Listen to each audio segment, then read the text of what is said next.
Hello दोस्तों, हमारे channel कहानी के भंडार में आपका स्वागत है। तो दोस्तों, आज की इस वीडियो में मैं आपको एक मजेदार कहानी सुनाने जा रहा हूँ। तो बिना किसी देरी के इस कहानी को शुरू करते हैं। गर्मियों की एक तपती दोपहरी में गांव के एक किनारे किनारे एक बूढ़ा आदमी धीरे धीरे चलता हुआ गांव के अंदर आ रहा था। वह थका हुआ और प्यासा था। तभी उसने सड़क के किनारे एक परचूने की दुकान देखी। उस दुकान की छत टीन की और दीवार कच्ची थी। उस दम घुटने वाली गर्मी में दुकानदार अंदर बैठा पंखा झाड़ते हुए मक्खियों को भगा रहा था।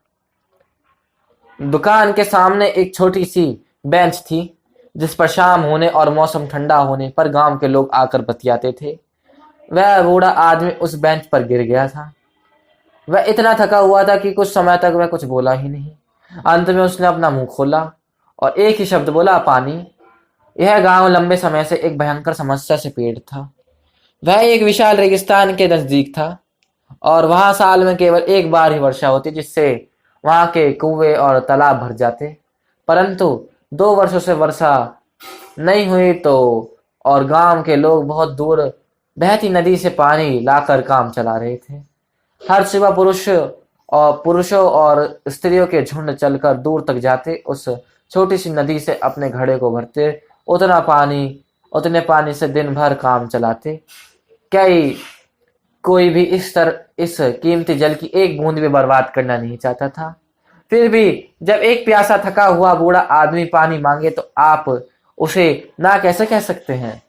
तो उस दयालु दुकानदार रवि ने दोबारा अपने बारे में दोबारा न सोचकर एक गिलास में पानी डाला और उस वृद्ध आदमी को दे दिया। उसने गटागट पानी पी लिया और फिर उससे एक शब्द और बोला और उस शब्द की प्रतीक्षा करे बिना रवि ने एक गिलास और पानी दे दिया। बेचारा रवि कर भी क्या सकता था। बस निराशा का भाव लिए वह उसे ताकता रहा।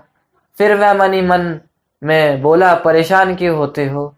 अगर आखिर तुमने एक जरूरतमंद की मदद तो की है। इसी बीच वह अजनबी और बेहतर लग रहा था। उसने रवि को घड़ा वापस किया। उसकी ओर देखकर ऐसे मुस्कुराया कि रवि भीतर तक से तृप्त हो गया था। मेरे बेटे, हमेशा इसी तरह दयालु बने रहो। जिस तरह तुमने मेरी मदद की है, उसी तरह तुम्हारे पास आने वाले हर व्यक्ति की मदद करोगे तो तुम पर ईश्वर की कृपा होगी। फिर उसने अपनी झड़ी उठाई और धीरे धीरे लंगड़ाते हुए चला गया। रवि उस विचित्र वृद्ध को अपनी आंखों से ओझल होते हुए देख रहा था। फिर अपनी दुकान के कामों में जुट गया। दोपहर में गर्मी और भीषण हो गई थी। कुछ समय बाद रवि को ऐसा लगा मानो उसका सिर दर्द से फट जाएगा। उसके होठ सूख गए थे और गला इतना सूख गया था कि उसमें दर्द होने लगा था। उसे पानी की बेहद जरूरत थी। वह आदमी सारा पानी खत्म कर चुका था। यह सोचकर कि शायद उसमें कुछ पानी बचा हो, रवि ने घड़ा अपनी होठों तक लगाकर उसे तिरछा किया। उसके आश्चर्य की कल्पना करो जब पानी की एक मोटी धारा उसके चेहरे से बह निकली। वह मीठी और ताजगी देने वाला पानी था, जिसने न केवल उसकी प्यास बुझाई बल्कि उसका सारा सर दर्द भी गायब हो गया था। अभी जो कुछ भी हुआ उसे समझने की कोशिश करते हुए रवि पानी के घड़े को देखता रहा। करीम लंगड़ाते हुए उसकी दुकान में घुसा। करीम एक युवक था जिसका पैर कई वर्ष पहले हुई एक दुर्घटना में क्षतिग्रस्त हो गया था और वह लंगड़ा कर चलने लगा, पर लंगड़ाने पर मजबूर हो गया था। जब वह बीमार या थका हुआ होता था तब उसकी लंगड़ाहट बढ़ जाती थी। उस वृद्ध की तरह करीम भी दुकान के सामने बैठी बेंच रखी बेंच पर बैठ गया और लंबी सांसें लेने लगा। फिर उसने अपनी जेब से सामान की एक सूची ढूंढकर निकाली और रवि को पकड़ा कर दी। जब रवि ने कागज पर लिखी हुई वस्तुओं को पैक करना शुरू किया तो करीम ने भोजन की एक छोटी सी पोटली खोली और वह बैठकर खाने लगा। अंत में उसने अपने स्टाफ से मुंह पोंछा और रवि के पानी घड़े की ओर इशारा करते हुए कहा कि क्या मैं 2 घूंट पानी पी सकता हूं? आखिर गर्मी भी तो बहुत हो रही है। रवि कई दाल तोड़ने में व्यस्त था। उसकी तरफ देखे बिना उसने कहा कि तुम्हें पानी पिलाकर मुझे खुशी होती, लेकिन कोई व्यक्ति पहले ही ज्यादातर पानी पी चुका है और जब मुझे प्यास लगी बचा कुचा पानी मैंने खत्म कर दिया। यह क्या कह रहे हो मेरे दोस्त? मैं साफ साफ देख सकता हूं कि घड़ा पानी से लगभग भरा हुआ है। रवि ने नजरें उठाई और जो कुछ उसके सामने था उसने देखा। उस पर उसे विश्वास नहीं हुआ। उसकी आंखों के सामने करीम ने गिलास में पानी उड़ेला और पी गया। फिर उसने खरीदी हुई सभी वस्तुएं ली और दुकान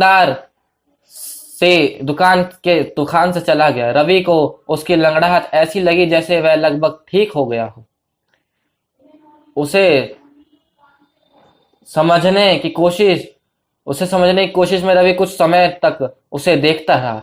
इस दौरान वह इस नतीजे पर पहुंचा कि भीषण गर्मी के कारण से भ्रम हुआ होगा।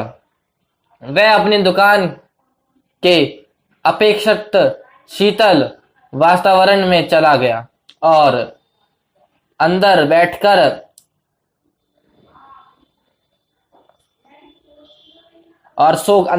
सो गया और एकाएक हड़बड़ी में उसकी नींद खुल गई क्योंकि कोई जोर जोर से उसका नाम पुकार रहा था। उसने आंखें खोली तो करीम को सामने खड़ा पाया। इस बार वह अपनी छोटी बहन फतिमा का हाथ पकड़े हुए था। भाई उठो, हमें तुम्हारी मदद की जरूरत है। उसने विनती की कि क्या कुछ गड़बड़ है? फतिमा बहुत बीमार है, डॉक्टर के पास जाओ। तुम उसे एक परचूने की दुकान पर क्यों लेकर आए हो? करीम कुछ देर तक उसे देखता रहा, फिर बोला, तुम्हें नहीं जानते कि अभी अभी तुमने जिस तरह मेरी मदद की वैसे ही तुम मेरी उस जादुई घड़े के पानी से मेरी भी मदद कर दी थी और मेरी बहन की भी मदद कर दो, फतिमा भी ठीक हो जाएगी। फतिमा को उसने एक थोड़ा पानी पिला दो।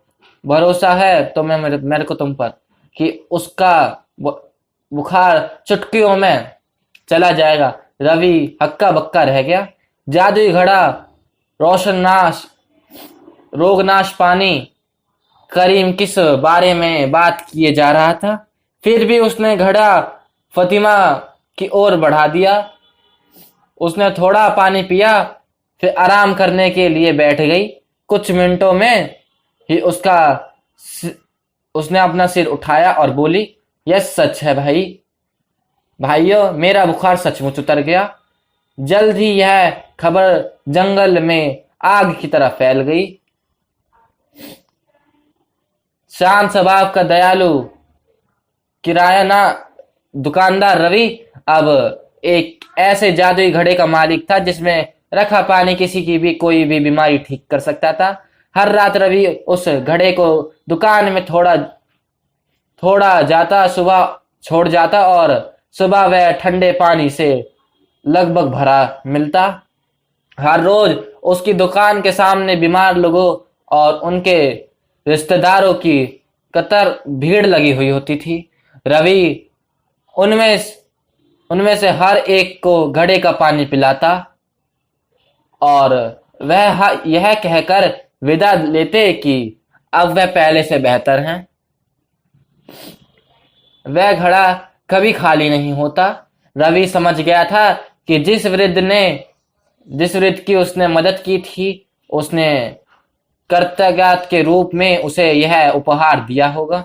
रवि ने माना कि वह एक महान उपहार है जिसके लिए वह हर रोज मन में उस वृद्ध की धन्यवाद देता।